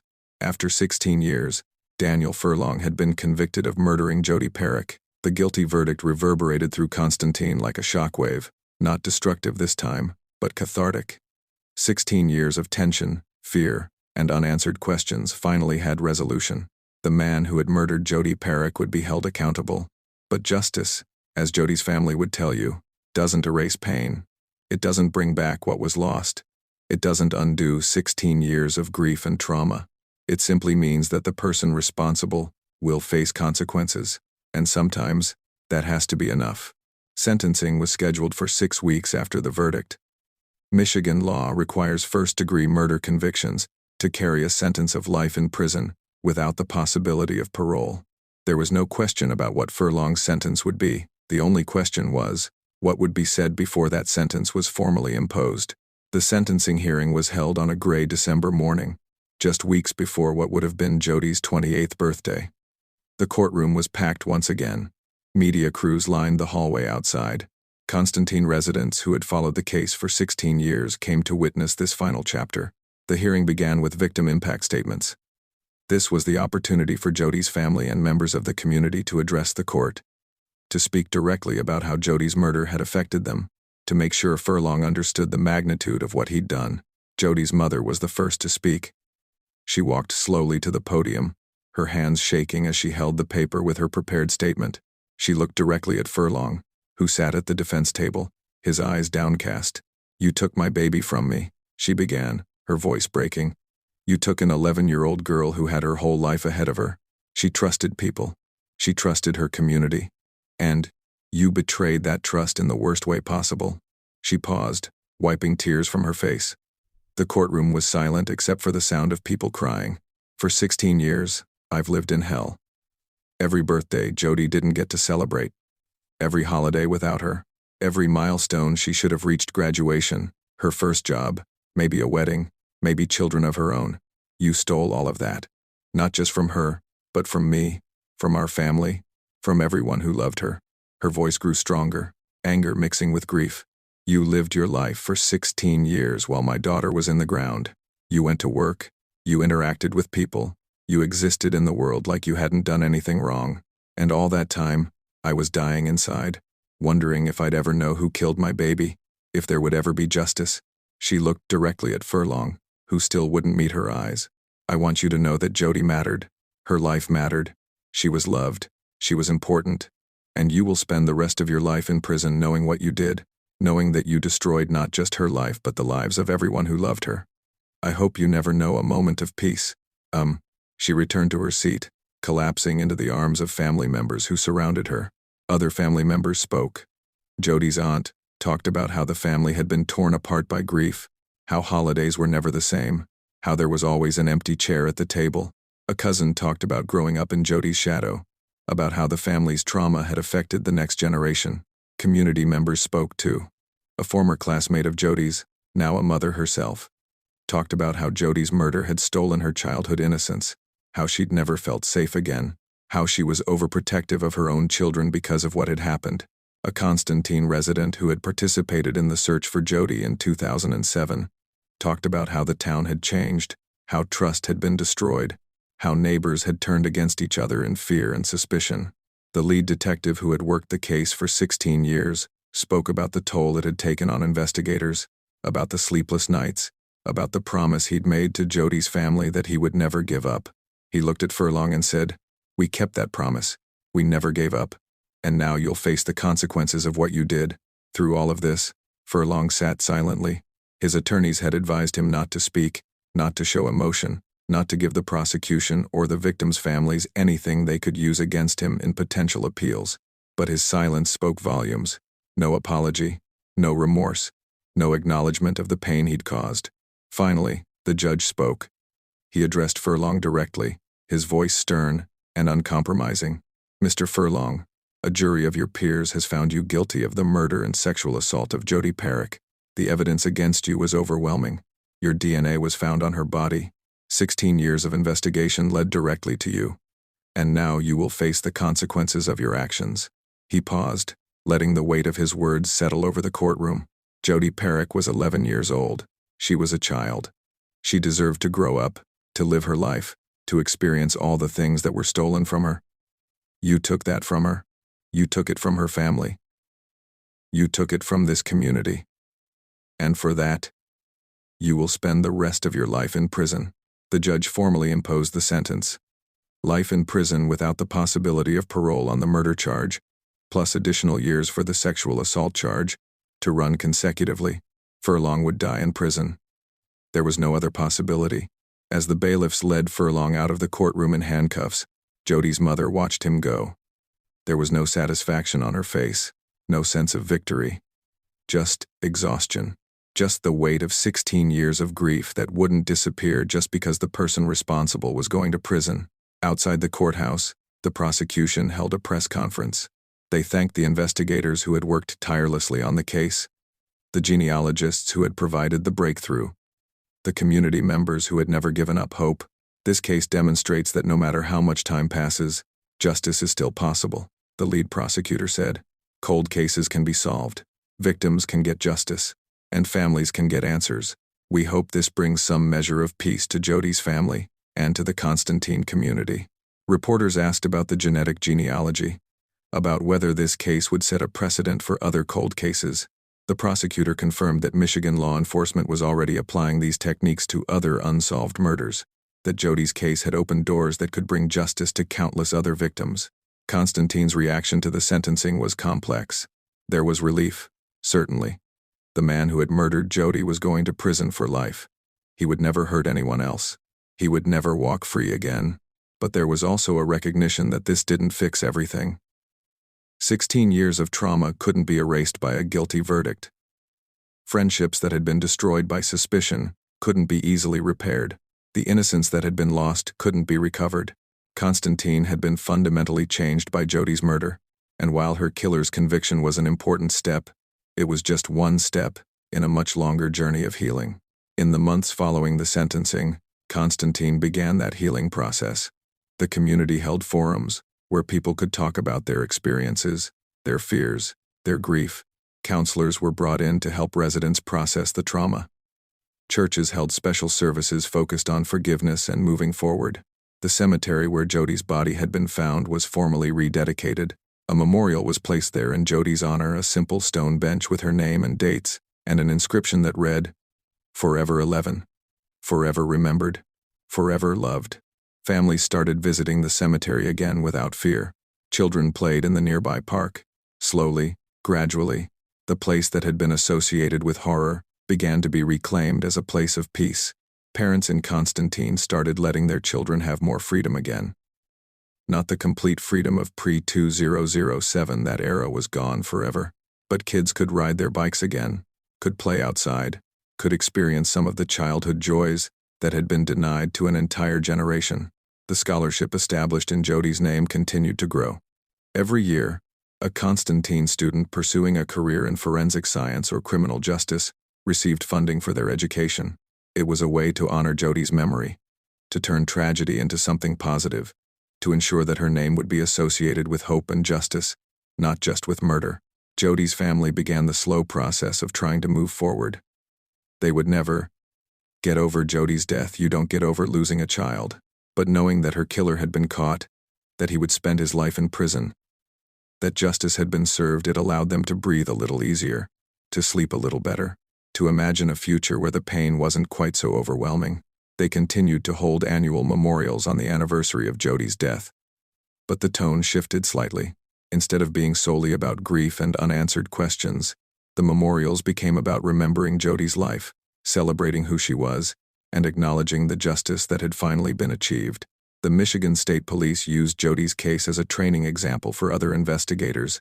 They held seminars on genetic genealogy, on cold case investigation techniques, on the importance of preserving evidence even when cases seem unsolvable. Jodi's case became a blueprint for how persistence, technology, and dedication could bring justice even decades after a crime. Other cold cases in Michigan were reopened and re-examined using genetic genealogy. Some were solved. Families who had waited years, sometimes decades, for answers finally got them. Jodi's case had opened a door, and investigators across the state were walking through it. Nationally, Jodi's case contributed to the growing acceptance of genetic genealogy as a legitimate, investigative tool. Courts in other states cited the Michigan precedent when ruling on the admissibility of this evidence. Law enforcement agencies across the country reached out to learn about the techniques that had solved Jodi's case, but the privacy debate continued. Civil liberties organizations continued to raise concerns about the use of genealogy databases for law enforcement purposes. Some genealogy companies changed their policies, making it harder for police to access their databases. Others created separate databases specifically for law enforcement use, with explicit consent from users. It's a debate that continues to this day, with valid concerns on both sides. But for the families of murder victims, for the communities torn apart by unsolved crimes, genetic genealogy represents hope. It represents the possibility that even the coldest cases can be solved, that even the most careful criminals can be caught, that justice is still possible. Constantine today is a different town than it was in 2007. The population has remained relatively stable, still around 2,000 people, but the character of the community has changed. There's less naivety, less blind trust, but there's also resilience. There's a recognition that terrible things can happen anywhere, but that communities can survive them, can heal from them, can become stronger because of them. The local elementary school where Jodi was a student has a memorial garden in her honor. Students learn about her as part of their local history curriculum, not in a morbid way, but as a reminder of the importance of community, of looking out for each other, of never giving up on justice. The Constantine Police Department keeps a photo of Jodi in their station, a reminder of why they do what they do, of the importance of their work, of the lives that depend on them doing their jobs well. And every November 8th, as the anniversary of Jodi's murder comes around, Constantine pauses. People remember. They light candles. They visit the memorial. They think about an 11-year-old girl who loved riding her bike, who trusted her community, who deserved so much better than what happened to her. But now, when they remember, they also know that justice was served, that the person responsible is in prison, that Jodi's case helped solve other cases, helped other families get answers, helped advance the science of criminal investigation. Jodi's life was cut tragically short. But her legacy, the changes her case brought about, the justice it achieved, the hope it provided to other families, that legacy lives on. And Constantine, scarred but surviving, continues to heal. If you've made it this far, thank you. Thank you for listening to Jodi's story. Thank you for caring about an 11-year-old girl from a small Michigan town who deserved so much more than what happened to her. Because that's what this is really about, isn't it? Not just the investigation, not just the technology, not just the legal proceedings. It's about Jodi. It's about remembering that behind every true crime case, behind every statistic, behind every headline, there's a real person. A person who was loved, a person who mattered, a person whose life had value. Jodi Parrack was 11 years old when she was murdered. She loved riding her bike. She loved spending time with her friends. She was energetic and funny and full of life.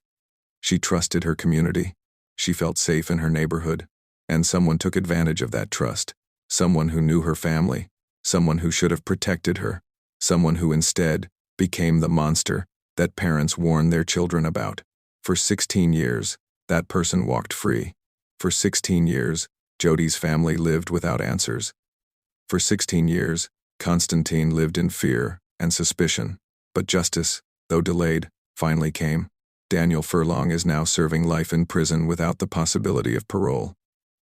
He will never walk free again. He will never hurt another child. He will spend the rest of his days behind bars, knowing what he did, knowing that he was caught, knowing that he will die in prison. Is that justice? Jodi's family would probably tell you that real justice would be having Jodi back. Real justice would be her being 28 years old right now, living her life, pursuing her dreams, maybe having a family of her own.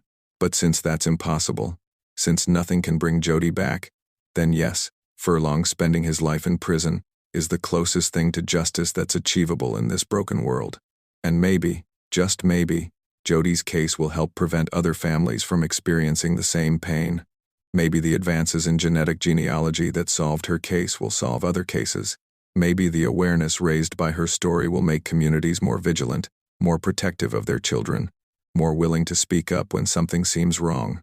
Let me ask you something, and I really want to know your thoughts on this. Do you think genetic genealogy should be used more widely in criminal investigations? Does the potential to solve cold cases and bring justice to victims outweigh the privacy concerns? Or do you think there should be stricter limits on how law enforcement can use this technology? Drop your thoughts in the comments. I'm genuinely curious about where you all stand on this, because it's not a simple question. There are legitimate concerns on both sides. On one hand, genetic genealogy has solved cases that would have otherwise remained unsolved forever. The Golden State Killer, Jodi Parrack, dozens of other cold cases across the country. Families who had given up hope finally got answers. Killers who thought they'd gotten away with murder were finally held accountable. On the other hand, when you upload your DNA to a genealogy website, you're not just sharing your own genetic information. You're sharing information about your relatives too. Your parents, your siblings, your cousins, people who never consented to having their DNA used for law enforcement purposes. Is that fair? Is that ethical? And what about the potential for misuse? What happens when this technology becomes more widespread, more accessible? What safeguards are in place to prevent abuse? These are questions that society is still grappling with. Questions that don't have easy answers. But here's what I know. Jodi Parrack deserved justice, her family deserved answers, and genetic genealogy made that possible. Would I want my DNA used to catch a murderer in my family? Honestly, yes. If someone I'm related to committed a crime, like what was done to Jodi, I'd want them caught. I'd want them held accountable. I'd want their victims to get justice, but I understand that not everyone feels that way. and I respect that this is a complex issue that requires ongoing discussion, regulation, and oversight. What's undeniable is that technology has changed criminal investigation forever. DNA evidence has been used in criminal cases since the 1980 seconds, but genetic genealogy takes it to a whole new level. It means that even if a criminal's DNA isn't in any law enforcement database, even if they've never been arrested or fingerprinted, they can still potentially be identified through their relatives. It means that cold cases, cases that seemed unsolvable, cases where families had given up hope, can be reopened and solved. It means that criminals who thought they'd gotten away with murder decades ago are suddenly being arrested, tried, and convicted. And it means that families like Jodi's, who waited 16 years for answers, can finally get justice. The Constantine community learned some hard lessons from Jodi's case. They learned that evil can exist anywhere, even in small towns that feel safe. They learned that you can't always tell who the dangerous people are. They don't always look like monsters. They learned that suspicion and fear can tear a community apart just as much as the original crime. But they also learned about resilience, about the importance of not giving up, about the power of community support, about the value of preserving evidence even when cases seem unsolvable. Because you never know when technology will advance enough to make the impossible possible. Law enforcement learned lessons too. They learned about the importance of thorough initial investigations, of documenting everything, of preserving evidence properly. They learned about the value of cold case units, of having dedicated investigators who can focus on unsolved cases without the pressure of new crimes constantly demanding their attention. They learned about genetic genealogy, about how to work with genealogists, about how to navigate the legal and ethical complexities of this new technology. And they learned that persistence matters, that even when cases seem hopeless, even when years pass without progress, continuing to work the case, continuing to look for new leads, continuing to apply new technologies, that persistence can eventually pay off. For true crime audiences, for people like you who are watching this video, Jodi's case offers important reminders too. First, remember that these are real people, real victims, real families. It's easy to get caught up in the mystery, in the investigation, in the woe-done-it aspect of true crime. But behind every case is a person whose life was cut short, a family that's been devastated, a community that's been traumatized. Jodi wasn't a character in a story. She was a real 11-year-old girl who loved riding her bike and spending time with her friends. Her family's grief is real. Constantine's trauma is real. When we consume true crime content, we need to remember that and approach these stories with respect and empathy. Second, if you have information about an unsolved crime, any unsolved crime, speak up. Don't assume someone else has already reported it. Don't assume it's not important. You never know what piece of information might be the key to solving a case. In Jodi's case, the breakthrough came from technology, not from a witness coming forward. But in many cases, it's that one person who finally decides to speak up, who finally shares what they know, who finally overcomes their fear or reluctance. That person makes all the difference. Third, support organizations that help victims' families and that work to solve cold cases. There are nonprofits dedicated to funding DNA testing for cold cases, to providing support for families of murder victims, to advocating for policy changes that help solve unsolved crimes. If Jodi's story moved you, if you want to do something positive in response to it, consider supporting these organizations. Consider advocating for funding for cold case units in your area. Consider pushing for policies that allow the use of genetic genealogy in criminal investigations, while also protecting privacy rights. And fourth, talk to your kids about safety, not in a way that terrifies them, not in a way that makes them afraid of everyone, but in a way that empowers them to recognize dangerous situations and to trust their instincts. Jodi's murder happened because she trusted someone she shouldn't have trusted, because she was in a situation where she was vulnerable, because she didn't recognize the danger until it was too late. We can't protect our children from everything. We can't lock them away from the world, but we can teach them to be aware, to be cautious, to speak up when something feels wrong, to know that they can always come to us if they feel unsafe. Before we wrap up, I want to hear from you one more time. What's the one thing from Jodi's story that stuck with you the most? Was it the 16-year wait for justice? The genetic genealogy breakthrough? The impact on the Constantine community? Let me know in the comments. And if you know someone who's interested in true crime, especially cases involving forensic breakthroughs. Share this video with them. As I finish telling Jodi's story, I keep coming back to one thought. She should still be here. Jodi should be 28 years old right now. She should have graduated high school, maybe gone to college. She should have had the chance to figure out who she wanted to be, what she wanted to do with her life. She should have had the opportunity to fall in love, to travel, to pursue her dreams, to make mistakes and learn from them, to experience all the joys and challenges and adventures that come with growing up. She should have had a life. Daniel Furlong took that from her. He took it in the most brutal, horrific way imaginable. And while he's now paying the price for what he did, while he's spending his life in prison, that doesn't bring Jodi back. It doesn't undo the harm. It doesn't erase the pain. But it does mean something. It means Jodi's life mattered. It means her death wasn't forgotten. It means that even 16 years later, even when it seemed impossible, justice was still achievable. And it means that other families, other victims, other communities dealing with unsolved murders can have hope. Hope that advances in technology will bring breakthroughs. Hope that dedicated investigators will never give up. Hope that even the coldest cases can eventually be solved. Jodi's legacy is complicated. No child should have a legacy built on their murder. But since that's the reality, since that's what happened, then at least her legacy includes justice, includes advances in forensic science, includes hope for other families, includes a reminder to communities everywhere about the importance of protecting children and never giving up on unsolved cases. Constantine, Michigan, will never be the same town it was before November 8, 2007. That innocence, that sense of complete safety, that trust, it's gone forever.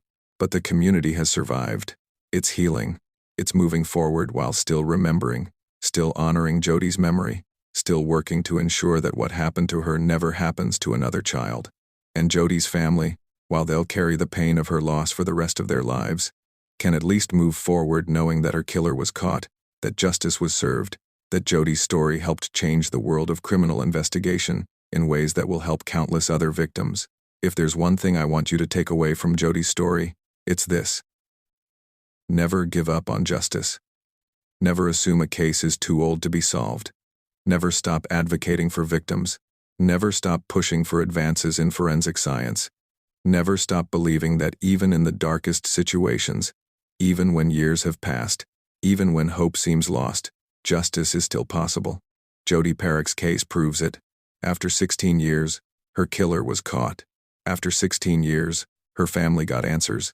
After 16 years, Constantine got justice. And that matters. It matters more than I can possibly express. Rest in peace, Jodi. You deserved so much better than what happened to you.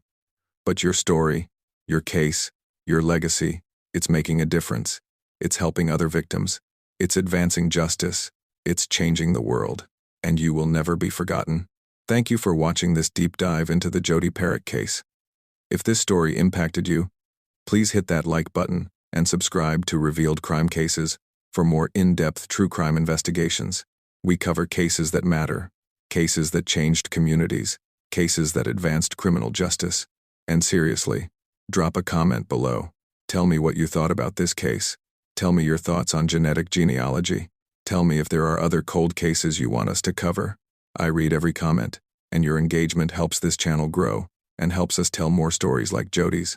Share this video with anyone who's interested in true crime, in forensic science, in cold case investigations.